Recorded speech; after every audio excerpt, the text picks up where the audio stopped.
subscribers. If you're not a subscriber yet, we are just foreshadowing this. But hi, welcome to our page, Perspectives. I'm Martina, and this is Lyzeth. Hello.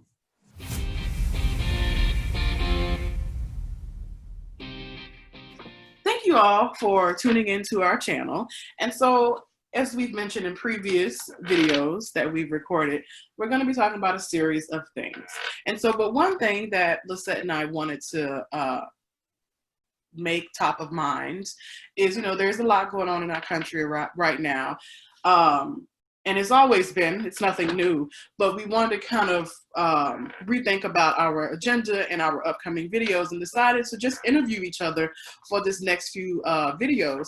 So for this round, Lyzeth's going to interview me, and then I'm going to interview her based on just our experiences as women of color, Lyzeth being Mexican-American, her heritage, and me being a Black woman, and talking really how we can work together as Black and brown folks. So stay tuned, it should be good. We are still new to this, so work with us during our transitions. Thank you so much. Well, again, thank you for joining us. As Martina mentioned, I will be starting this sort of interview process with her today. And we're gonna just have a conversation about our experiences growing up. And we are gonna start, really just start off the bat with our first question and really getting to know Martina on a more personal level. And really just very general, just wanna know, like, how was it growing up in Mississippi? Because for those that are joining us and don't know, we do live in Chicago, but Martina is not a native Chicagoan. So we want to get her perspective of what it was growing up in the South in Mississippi, growing up, as a Black young woman there and what that was like. So I'm just gonna leave the floor up to you, Martina, and we'll keep going with this interview. All right. Well, thank you, Lyzeth. As I was telling Lyzeth a little bit earlier, like, how do I answer this question? What was it like growing up in Mississippi? Because I haven't lived in Mississippi really since I was 20 years old, and we'll just keep it at that. We're not going to put out the age right now, but take that for what it is. But yeah, growing up, I grew up in a small town known as Picayune, Mississippi. That's Picayune. A lot of people are like, what is that? How do you spell it? Never heard of it. Right. Most people have never really heard of it. But I meet a few people up here in Chicago, which kind of goes back to why Lyzeth and I are, doing this channel, is that a lot of African Americans that live here in Chicago migrated here from the South, and Mississippi. A lot of Mississippians ended up on the south and west side of Chicago, and that's still very, very present nowadays. I've met a number of people here who still have family there. They still have property there. They still go down there to visit family. So it's a connection for me there. But growing up in Mississippi, I would say I had a pretty kind of normal childhood in a sense. Both of my parents are married. And fortunate enough to be together. So I had, the fortune of having both my mother and father in the house with me growing up. But times were hard. I'm trying to think, we had a lot of, I grew up in the church, as kind of most people do in the South, and going to Bible study. I was in the choir, like off and on. I hated choir practice, but my mom just really pushed it for me. She really wanted me to be a part of the choir. And so, but they had the church and had my grandmother and my auntie around. And, it was hard a lot of times trying to make ends meet. I do come from a family where it's like, oh, okay, we're going to pay partial of the electricity bill. We're going to pay partial of the water bill this month. And that was a success. Like, okay, we got to meet the minimum. We'll pick it back up next month. I never, worried about being hungry or not having food on the table or clothes on my back. Because as I mentioned, we were, my grandmother and my auntie were there. They, not really even extended family. They just a part of the family. And I was over to my grandma's house every other day.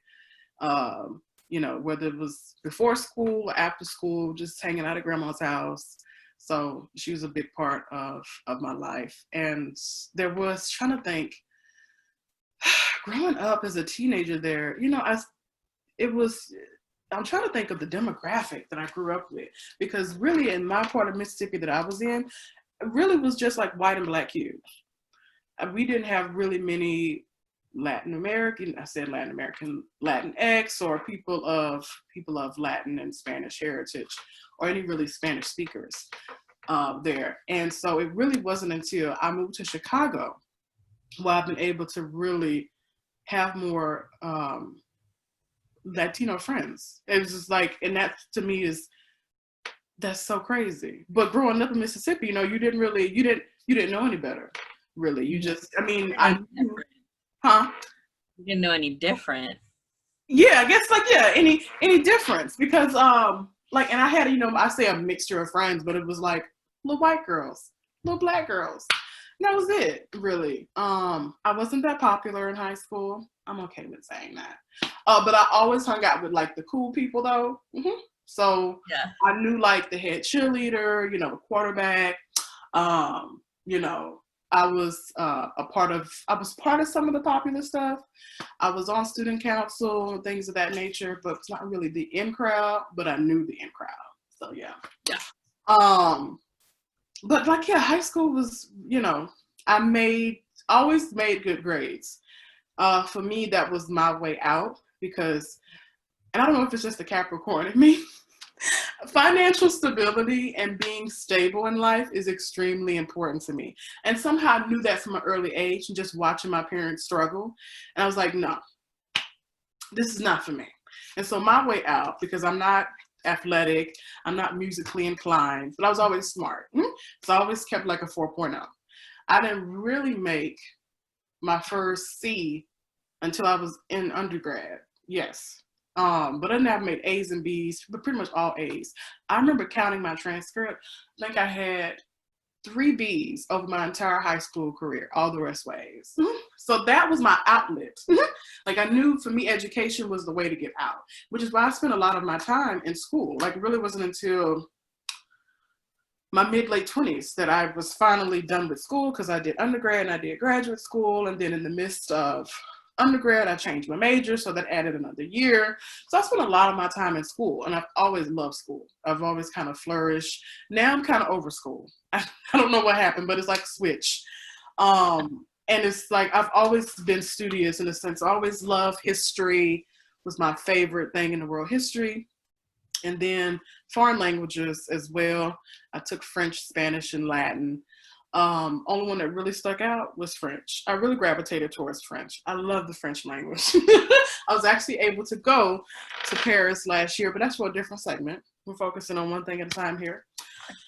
But yeah, it was trying to see too, what else? Like, when I was in undergrad and I went to LSU in Baton Rouge, Louisiana, my parents, you know, like I mentioned, I always kind of struggled to maintain the bills. And when I was in undergrad, I think maybe my senior year, or right after I graduated, my parents ended up losing our house. They had been trying for years to maintain and pay it down, and they just couldn't do it. So the house ended up being sold, and the guy it was sold to worked with my parents in a sense to let them find a place to live and outside of that house. But then it just became like, he was, I don't know, maybe was frustrated with the process. It was taking a long time for them to find a place, so they had to end up just leaving the house. And my parents were actually homeless for a while. Not homeless on the street homeless, but they were living in a hotel in Picayune. And, you know, really saw the generosity from my church and just friends of friends. People helped my parents, you know, with food and just, you know, money that they needed at the time. And that's the thing that, not necessarily, I won't say that I see here, that I don't see here in Chicago, maybe because I haven't experienced it, but have that sense, you know, to me, that's where that hospitality come in, even though there's a lot of racist parts of Mississippi, which we'll get into, but that sense of community and family and hospitality. So like I said, my parents, even though they had lost their house, I can't remember how long they stayed in in the hotel. It may have been a few weeks until they finally got an apartment that they could rent. But it was, like I said, it was just people coming out the woodwork to help. I've always had that sense of family. And even then, like when they were kicked out of the house, they never went hungry. They really didn't want for anything then except, finding a permanent place to live. Just been very fortunate in that sense to have people around that really care. And so I think having a sense of community and family can extend outside of your family. Obviously, people, you don't have to be blood relatives. Family is what you make it. And so I carried that with me. And I was just like, I haven't spoken too much about my family or my parents being homeless for a while. But as I've gotten older, because I was in my 20s when they were, been able to kind of talk about it more and process about it. Because in reality, I used to be ashamed of it, not for like, I guess in a sense, it's hard to kind of explain it. Like I wasn't ashamed of them, but ashamed of what happened. Like we couldn't even keep the house. But, there are a lot of systems in place that keeps people color down. And you can't, right now, at that point, my family couldn't, or my parents, they couldn't fight a whole system. So they all lost the house and it is what it is. And, now they're better off. But it's just, in that sense, it keeps me humble that anything can happen. And it really, it really pays to have good people in your life, people that you can count on and they can count on you to be there. I'm trying to think. I may talk about more things around growing up in Mississippi, but those are the things that immediately come to mind. You mentioned something about how school was your escape and like education. And I think for me, and I won't go too much into these, I know we'll have another separate segment for me, but I think that's something that coincides culturally around how, for me growing up, was like education. Like you have to get your education because that's your key to go out to like be better than my parents were, our parents were. And I have a question for you. Do you think that's something, is that a thread across, I think, people of color? Do you see that not just with yourself, but with others around your circle of friends who used education as that key to be like, that is my way out. Like I can't stay, whether it's in this small town, whether it's in this situation, or I want to tackle those systems that we will get into later. Do you see that as a thread across, maybe your friendships, people of color, your friends that? Yeah, I think definitely my friends, especially the friends that I grew up with, my little close knit of friends. And I would think definitely as I've moved away from Mississippi, because after I left Mississippi, I went to, as I mentioned, I went to LSU. So I lived in Louisiana until I moved up here to Chicago for graduate school. But I think definitely my friends that I grew up with were, and see, some of them were a little bit better off than me, but it was always on the premise of like, you got to go to school. And I think for Black people, that I've seen, education, you always hear education is key. I don't know if it's still that same way, but growing up like me and my immediate friend group, it was like, you got to go to school. That's your ticket out. But what people don't tell you, and what I think people don't necessarily have experience or knowledge around, is that, I think for a number, here in the United States, this is the country that has I think it's only country that puts their students in a lot of student loan debt. It is the United States. We have the most student loan debt than any other country. And that's, wait, what? I said, I think you're right about that. I think so. And so, that's a problem. And, I wasn't really necessarily focusing on the financial part of it, which is kind of like, double-edged sword type of thing, considering how important financial stability is for me. It was then and it still is now, but I didn't know everything that I know now, obviously. But I think one thing that students of color often forget, or at least they did when I was that age, is that it costs to go to school. And I don't necessarily regret my experiences from school, but it's a pretty penny. My student loans are not pretty. But I've been able to gain so much experience from that. by the people that I've been able to meet, even in Louisiana, especially here in Chicago. But I think definitely education is a thread that is similar, at least with me and my friend groups that I had growing up. Now, as I got into graduate school, it was a little bit different because I started to meet people that were different from me, who came from all across the world. But then again, I think you're in graduate school. So this is an elective form of school that you don't have to do. So obviously, these are people that care about school. So, and knowledge is very important to them. And they feel in order to get that knowledge, you have to do higher learning.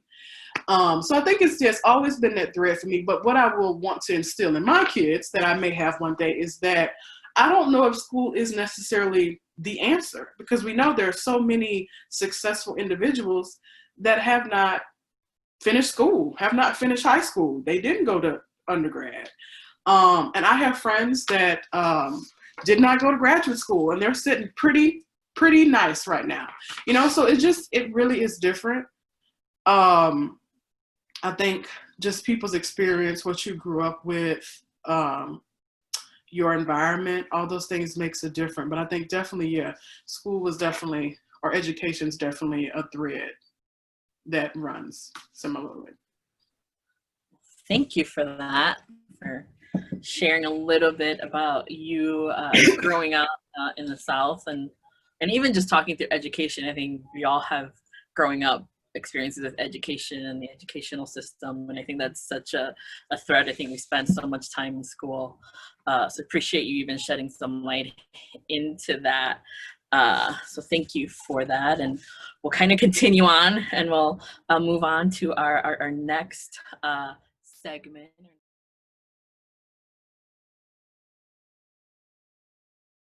But my mother always called me her different child.